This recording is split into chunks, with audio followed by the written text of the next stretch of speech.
Hey everyone, so welcome to my first ShakeTube video. ShakeTube is a booktube event that takes place every September, in which me and 3 other booktubers invite everyone to read some Shakespeare plays and just generally celebrate William Shakespeare. And for the first 3 weeks of the month, all 4 of the hosts are reading and discussing different plays. In the last week, we will all read Hamlet and discuss it together.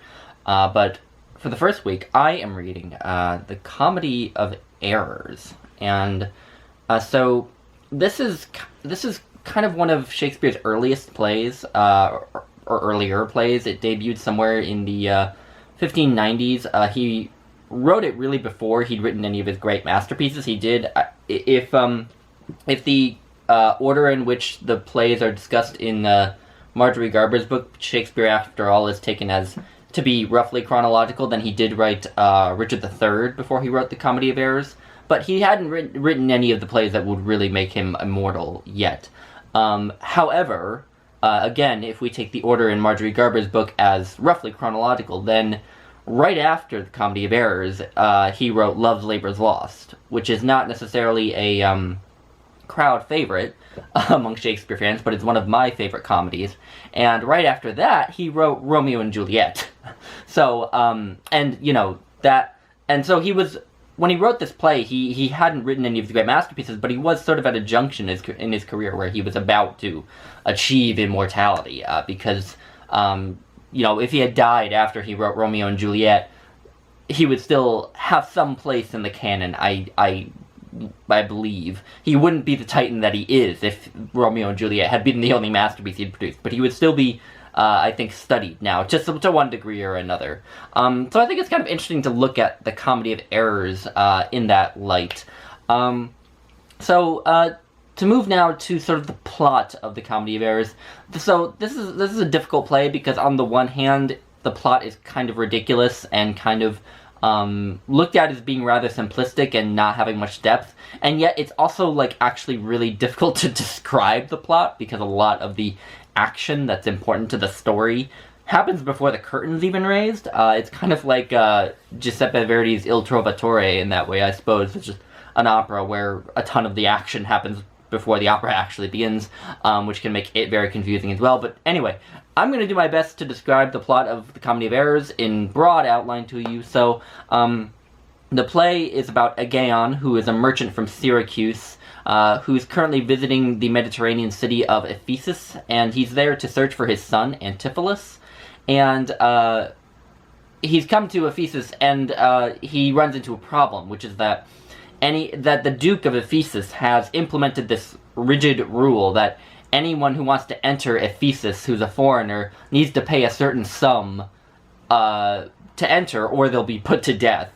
And Aegeon cannot pay this sum, and so he's kind of in a pickle. But the Duke, he is asked why he's in Ephesus, and he tells his story to the Duke, and so we learn about Aegeon's background, and what that is that long ago Aegeon was happily married. He and his wife had twin boys, and there was another set of twins who were lowborn, who were twin boys born on the same day as their twin boys, who were all set to become servants of the 2 twin boys who were the sons of Aegeon.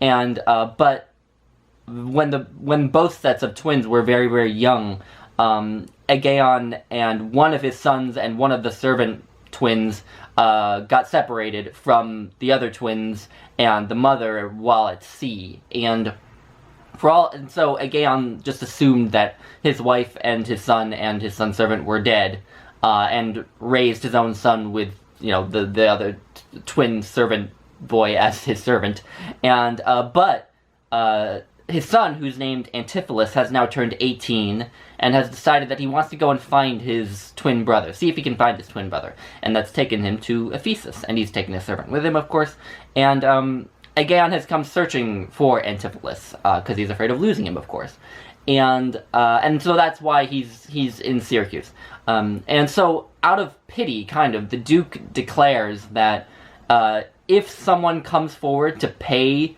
the fee for Aegeon by the end of the day, then he'll be spared. And so that's kind of the big frame story. We learn all of that in the first scene, which is kind of what I mean when I say that, like, a big chunk of the action of this play actually takes place, like, before the play even begins.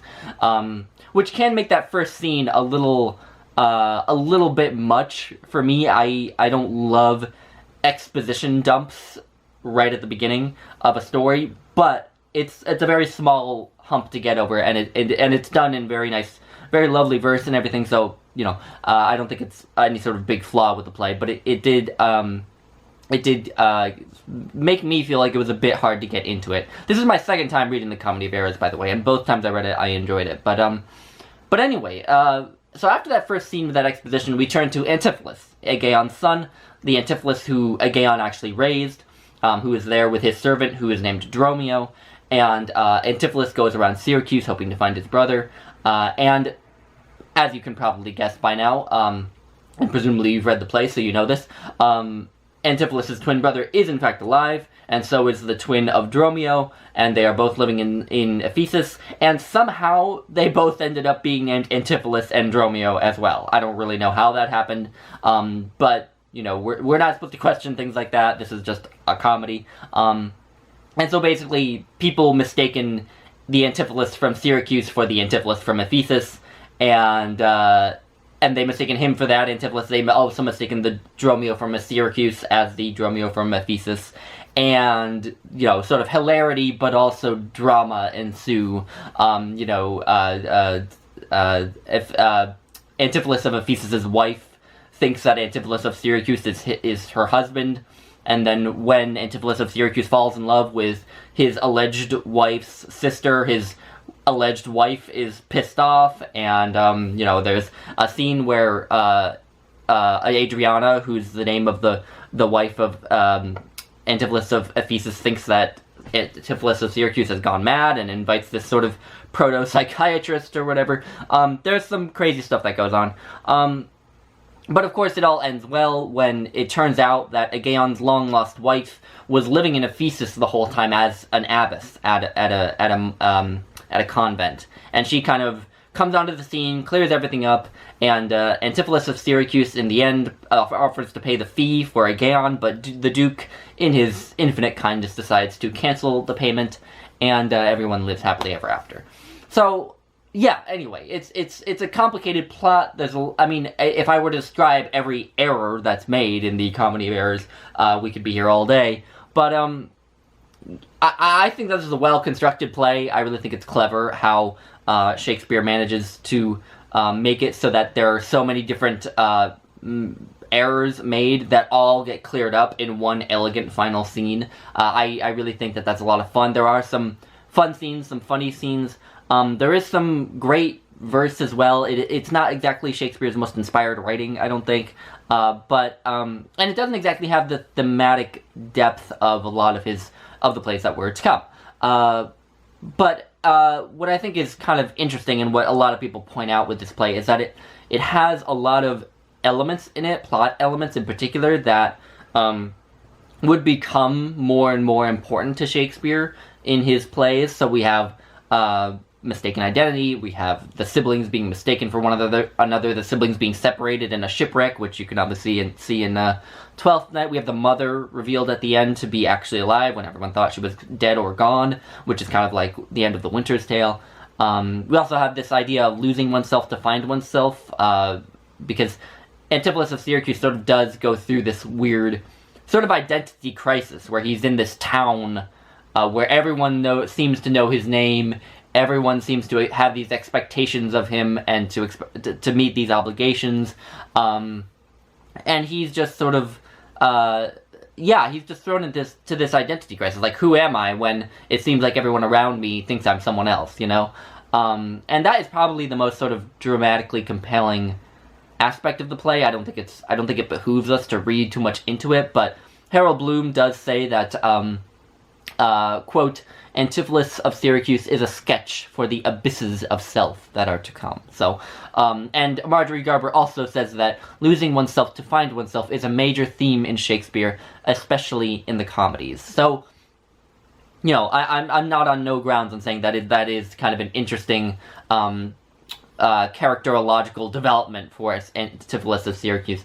But what I'm kind of fascinated by with this play as well is that, and Marjorie Garber pointed this out to me, is that it's such an early comedy, right?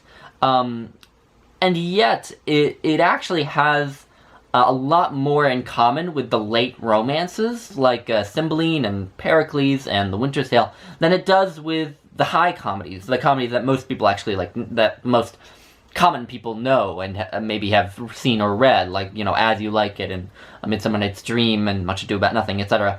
And I wanted to read just a brief passage from Marjorie Garber on that. So she says, quote, "In fact, the pattern of this early comedy anticipates many of the key gestures of the late romances, Pericles, Cymbeline, The Winter's Tale, and The Tempest.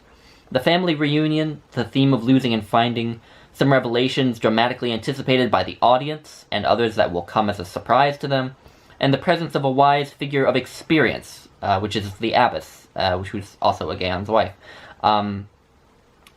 who will be Paulina in The Winter's Tale and Cerimon in Pericles, who presides over the theatrical denouement. All are hallmarks of Shakespearean romance." And I think that's kind of intriguing, that this play has that similarities with Shakespeare's late work, because, you know, it's almost like these ideas were planted in Shakespeare's mind early, but they took, you know, decades of playwriting and living for them to blossom into, you know, into masterpieces of their own.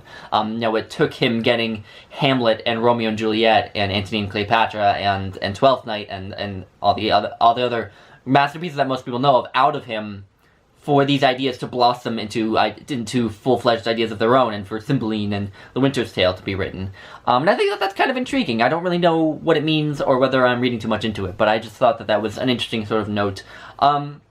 But anyway, those are my thoughts on the Comedy of Errors. I know this is kind of a rambly video. I haven't really gone anywhere or made any concrete points. I've just sort of thought dumped for you all, but I'd love to hear your thoughts on the Comedy of Errors, whether you thought there was any thematic depth or whether you just sort of thought it was a farce. It really is a farce. You know, I don't think it behooves us, again, to read too much into it, because this really is just, you know, it's fun. It's a fun play. Again, sort of probably most important for how it predicts what will come later. But anyway, give me your thoughts. I'd love to hear if any of you read The Comedy of Errors or have read The Comedy of Errors in the past. Yeah, anyway, let me know, and I hope you all have a good day, and I will see you next week for Antony and Cleopatra, which I'm also super excited for. Alright, bye guys.